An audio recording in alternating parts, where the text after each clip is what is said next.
The RSPCA says it's delighted. Legislation to tackle pet theft, puppy, kitten and ferret smuggling, as well as the import of dogs with cropped ears, had been kicked into the long grass. But it's back, thanks to North Devon MP Selaine Saxby. Puppy smuggling was something that became a huge issue during the pandemic, and it hit my inbox regularly. It's been a campaign that's been run by the Dogs Trust, the RSPCA and others right the way through, and anyone looking back on my social media will see I've been supportive of it the whole way through. I know it's popular, and it's popular almost with everybody. It's not a bill that I think will be contentious. It's a private member's bill. MPs can add their names to a ballot, and the successful bids get to present new legislation before the House.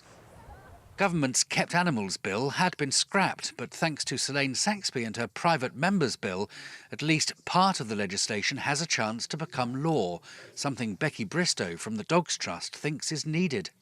There has literally never been a more important time for the enforcement of animal welfare. For us, obviously, that's in relation to dogs. More and more dogs are being purchased. They're being purchased online. And just no traceability, because people understand. They understand that they need to be able to protect the breeding females and know where their puppies are coming from.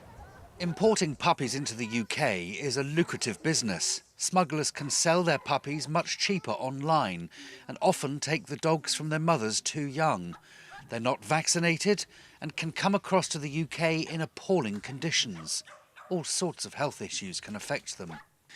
More than 66,000 dogs were commercially imported to the UK last year, according to Animal and Plant Health Agency figures.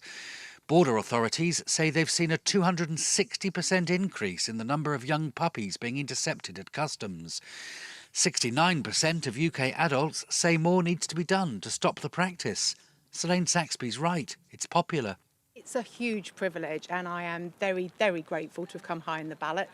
I'm not normally lucky in ballots, so it is a huge opportunity, and it's a remarkable thing when I talk to colleagues who've had the opportunity to have legislation laid in their name.